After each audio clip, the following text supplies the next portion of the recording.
Exercice 4. Alors, première question, calcule le polynôme caractéristique. Je donne le résultat directement. P t de x, c'est le polynôme x plus 1 multiplié par x plus 1, excusez-moi, x moins 1, le tout à la puissance 4. Maintenant, pour la deuxième question.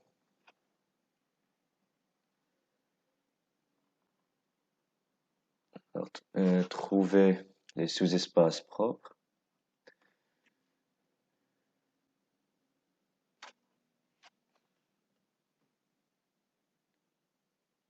Alors, j'écris directement le sous-espace propre associé à la valeur propre moins 1. C'est égal au vect. C'est un sous-espace, bien sûr, de dimension 1, parce que la multiplicité de moins 1 dans le polynôme, c'est 1.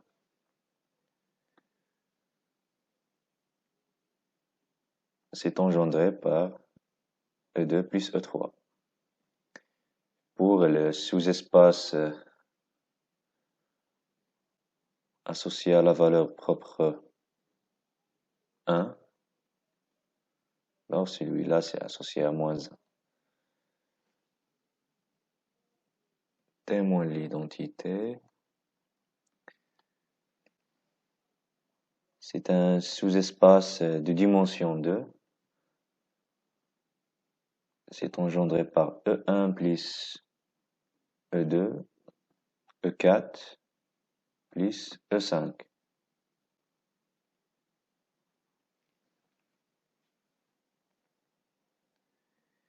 Alors, d'autres questions. Est-ce que l'endomorphisme T est diagonalisable? Alors, n'est pas diagonalisable, puisque la dimension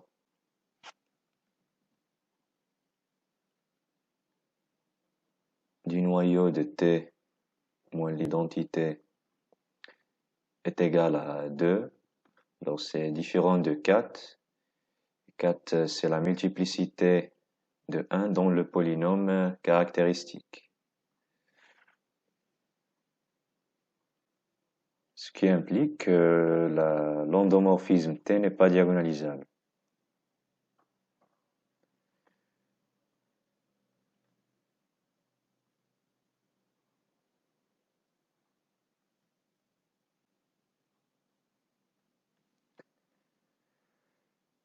Est-ce que T est jordanisable? Oui, jordanisable, c'est parce que son polynôme caractéristique est scindé. Donc, on écrit PT de PT est scindé. Bien sûr, sur R.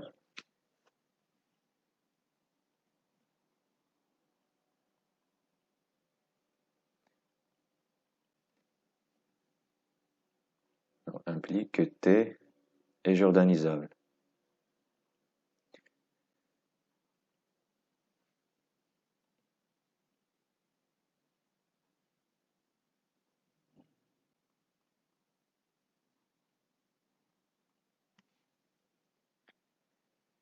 Passons maintenant à la question 3.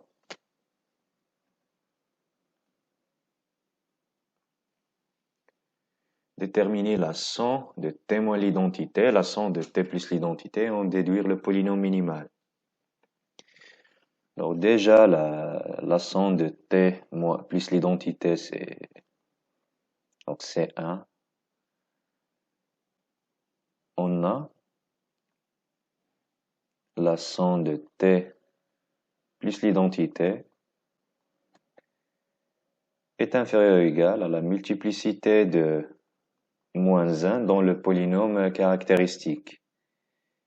Ça est égal à 1. Et puisque la somme de T plus l'identité est supérieure ou égale à 1, on obtient alors l'égalité. La somme de T plus l'identité est égale à 1. Cherchons maintenant la somme de T moins l'identité.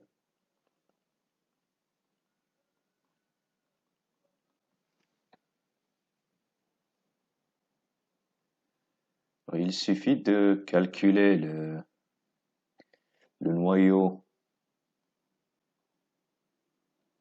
de T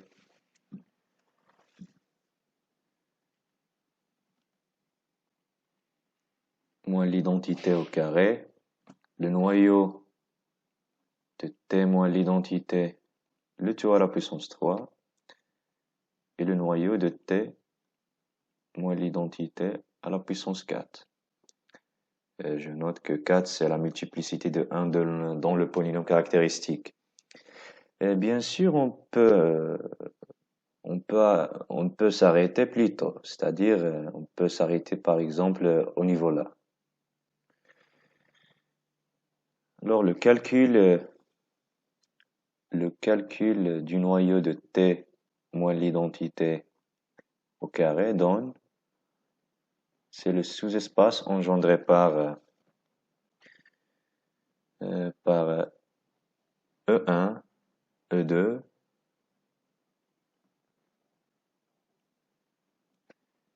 E3 moins E5 et E4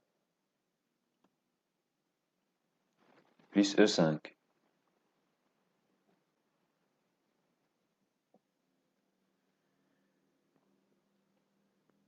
On a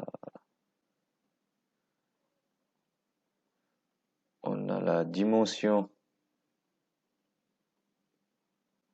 du noyau de T moins l'identité au carré est égale à 4, est égale à la multiplicité de 1 dans le polynôme caractéristique, est égale à la dimension du noyau de T moins l'identité, le tout à la puissance 4. Alors, ceci implique que que le noyau de T moins l'identité au carré est égal au noyau de T moins l'identité, le tout à la puissance 4. En fait, l'inclusion du noyau de T moins l'identité au carré dans le noyau de T moins l'identité, le tout à la puissance 4, c'est toujours vrai. Et puisque ils ont la même dimension, alors ils sont égaux. Et ceci implique que le noyau de T moins l'identité, le tout à la puissance 3, est inclus dans le noyau de T moins l'identité, le tout au carré. En fait, cet espace ici est inclus dans le noyau de T moins l'identité, le tout à la puissance 4. Et donc, on obtient l'égalité.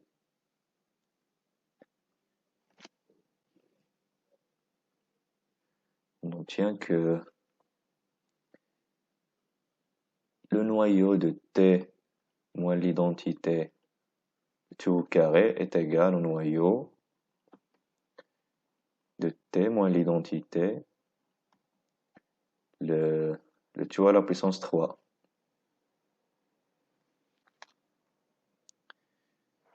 Et maintenant, comme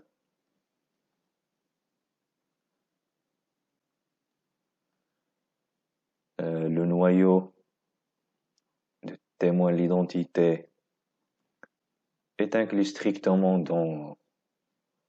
Alors, j'écris inclus strictement.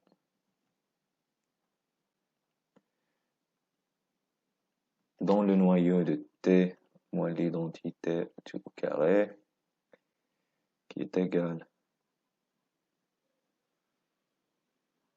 tout à la puissance 3. Alors, ça, c'est exactement dire que la somme de t moins l'identité est égale à 2. Donc, la somme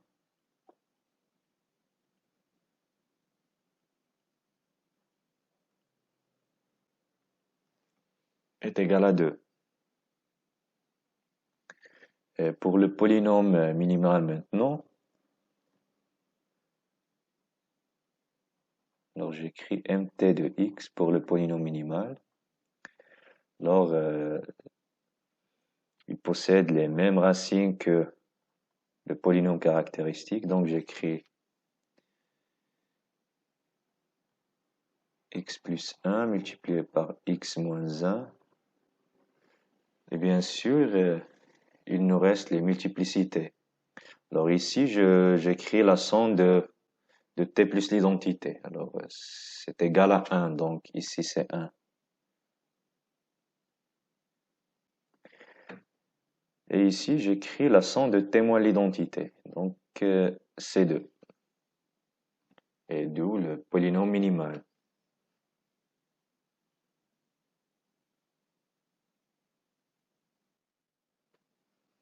Question numéro 4. Donnez une matrice réduite de Jordan pour t. Alors, commençons par déterminer une matrice, ou bien la matrice de Jordan relative à la valeur propre moins 1. Déterminons.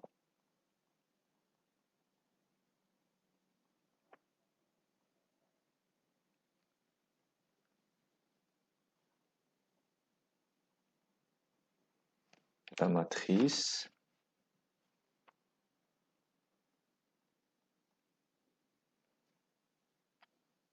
de Jordan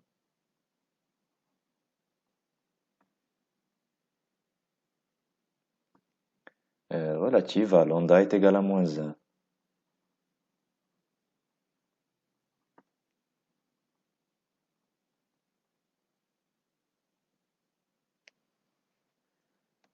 Maintenant, comme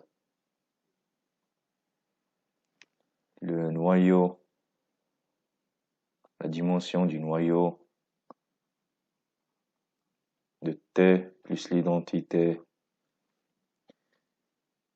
est égale à 1,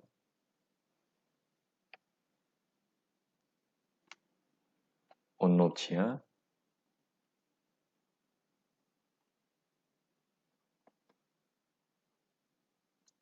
alors la dimension du noyau est égale à 1, c'est-à-dire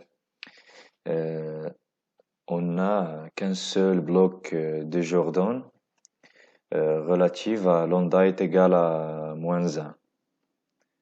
C'est-à-dire on a un seul sous-espace cyclique relatif à cette valeur propre.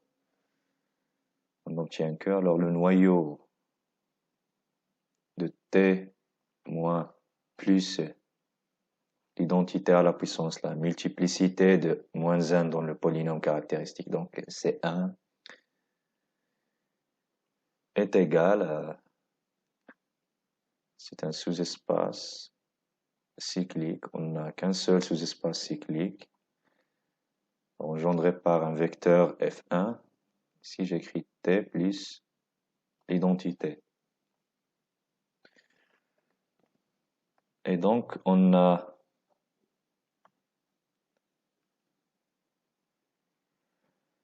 la matrice, on a qu'une seule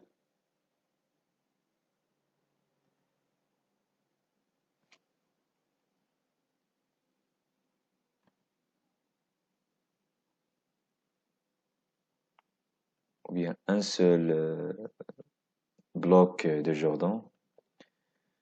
Excusez-moi.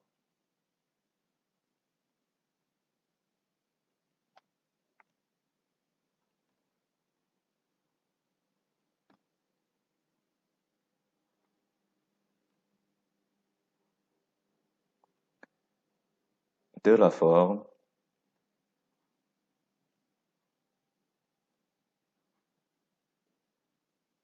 Alors, puisque la dimension de cet espace ici est égale à 1, alors cet bloc doit posséder cette forme. C'est un bloc de taille 1. Déterminons maintenant la matrice de Jordan relative à lambda est égale à 1.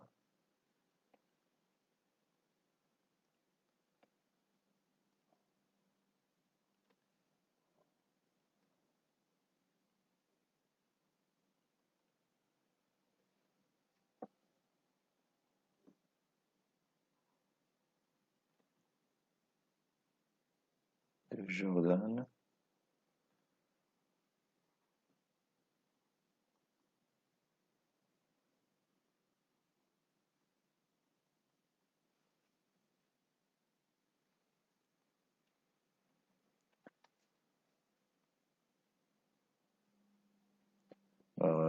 Ici, on écrit également comme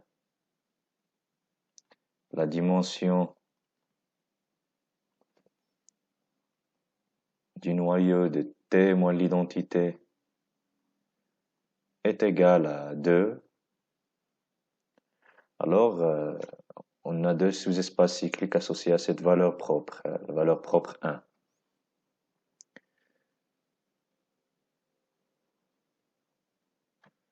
Alors, on écrit le noyau de T moins l'identité à la puissance la multiplicité de 1 dans le polynôme.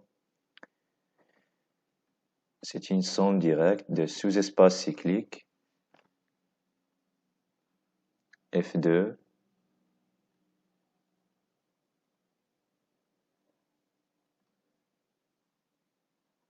et F3.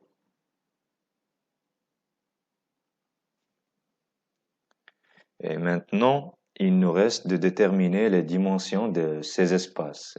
Cet espace est celui-là. Alors, par exemple, il se peut que cet espace soit de dimension 1, et puisque la dimension ici c'est 4, alors l'autre sera de dimension 3. Mais on peut trouver beaucoup de possibilités, donc alors il faut calculer.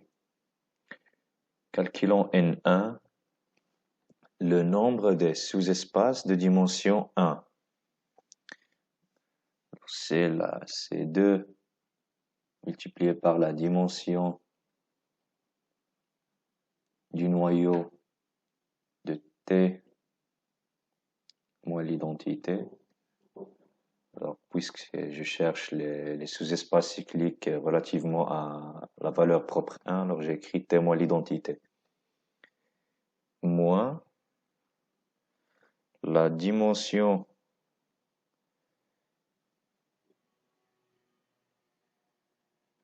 alors j'efface le 4 du noyau de T moins l'identité à la puissance 0 plus la dimension du noyau de T, excusez-moi, c'est moins l'identité, le tout à la puissance 1 plus 1, donc c'est 2. La dimension est égale à 2, alors 2 multiplié par 2, moins T moins l'identité, le tout à la puissance 0, c'est tout simplement l'identité, alors le noyau est réduit à 0, c'est-à-dire que la dimension est 0. 0 plus, on a la somme de T moins l'identité c'est 2, donc c'est le noyau de T moins l'identité, le tout à la puissance 4. La dimension est 4. Alors ça, c'est égal à 0. C'est-à-dire, il n'y a aucun sous-espace cyclique de dimension 1 associé à la valeur propre moins, excusez-moi, la valeur propre 1. Maintenant, si on regarde bien ce qu'on a fait, il n'y a pas de dimension. Alors, cet espace n'est pas de dimension 1 et l'autre et aussi n'est pas de dimension 1. L'espace ici est de dimension 4. Alors, La seule possibilité qu'on peut avoir, c'est que cet espace est de dimension 2 et l'autre est de dimension 2. Mais en tout cas, on va calculer le nombre de sous-espaces de dimension 2. Mais on peut arrêter ici. Le noyau N2, c'est-à-dire le nombre des sous-espaces cycliques de dimension 2 associés à la valeur propre 1, c'est 2 dimensions du noyau de T moins l'identité au carré moins la dimension du noyau de T moins l'identité plus la dimension du noyau de T moins l'identité, le tout à la puissance 3. C'est 2 multiplié par 2 moins, alors cette quantité c'est 2, plus, l'autre quantité c'est 4. Donc 2 plus 4 est égal à 2. C'est-à-dire qu'on a deux sous-espaces, de dimension 2,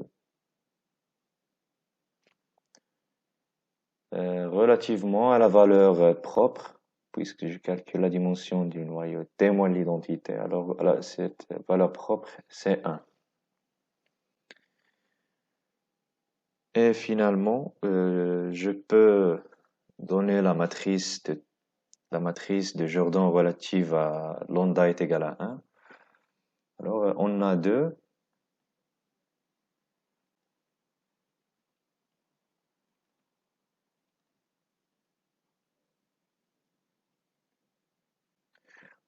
matrices, ou bien on a deux blocs de Jordan.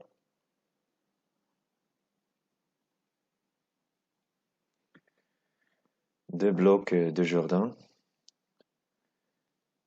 Relative bien sûr à la valeur propre 1 de la forme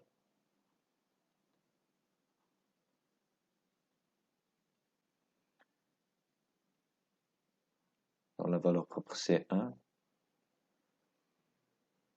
Alors on a deux blocs de Jordan de cette forme. Et finalement je peux écrire G.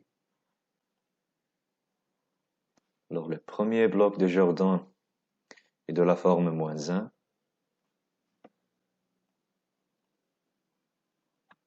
Zéro, 0, 0, 0. Et les restes sont de cette forme. Donc 0, 1, 1, 0, 1.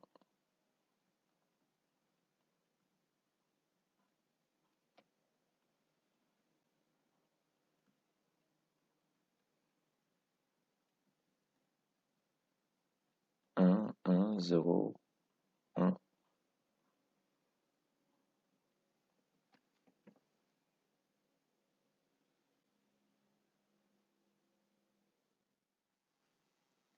La dernière question, c'est trouver une base de R5 dans laquelle la matrice de T est J. Autrement dit, donner des valeurs pour F1, F2 et F3. Alors, commençons par F1. Comme le noyau de T plus l'identité est égal à... Alors, est égal à quoi? C'est le sous-espace engendré par le vecteur E2 plus E3.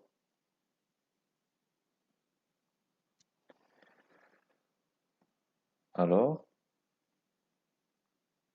le vecteur F1, puisqu'il appartient à cet espace, alors il est collinéaire à ce vecteur-là. Donc, on peut prendre F1 est égal, excusez-moi, on peut prendre, c'est pas forcément F1 est égal à E2 plus E3.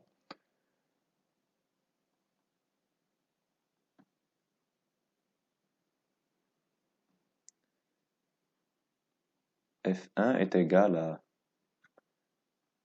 E1 plus E3. Alors, cherchons maintenant des valeurs pour F2 et F3.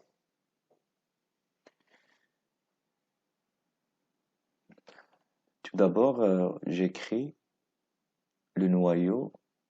On a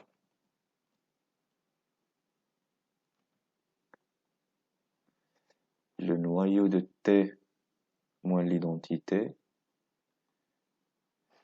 est égal à E1. Excusez-moi, c'est le vecteur de E1 plus E2, E4 plus E5.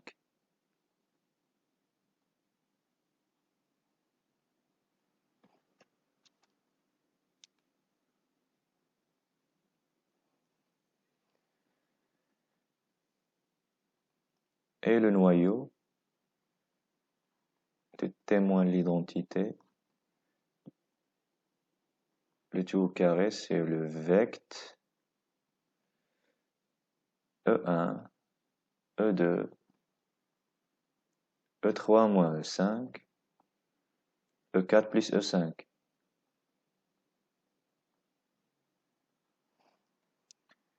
Alors j'arrête au niveau là, c'est parce que la somme est égale à 2, donc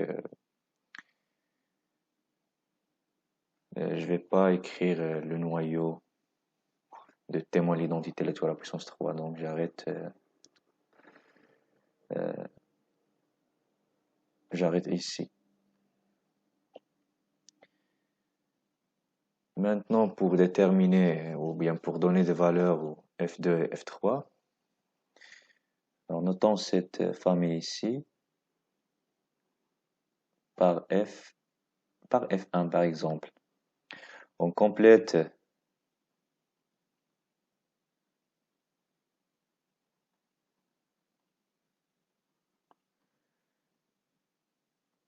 F1 par les deux vecteurs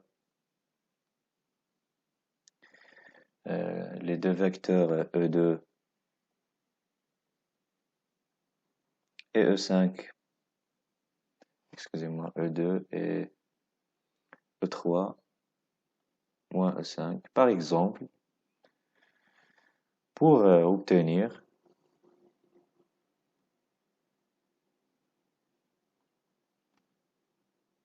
une base de Ker de T moins l'identité de tout au carré.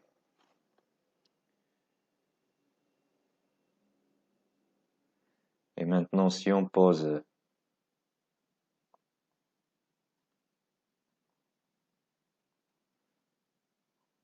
F2 est égal à E2 et F3 est égal à E3 moins E5,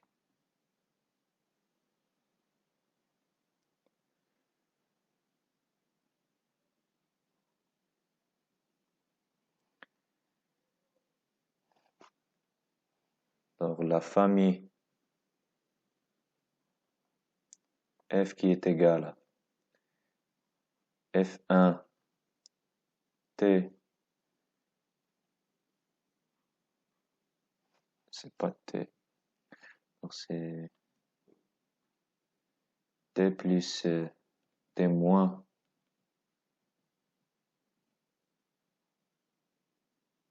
l'identité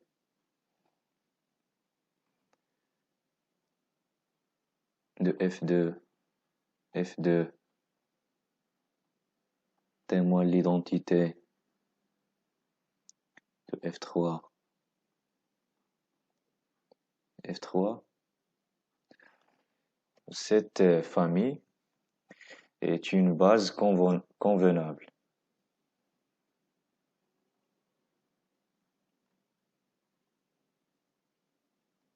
Base. Bien sûr, base de R5.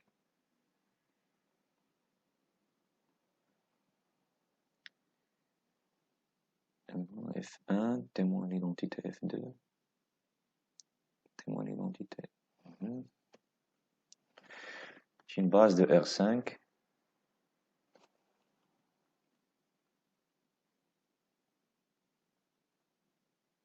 Convenable. C'est une base, c'est la base cherchée. C'est-à-dire, ou bien je peux écrire ici, c'est-à-dire J est égal à la matrice de T dans F.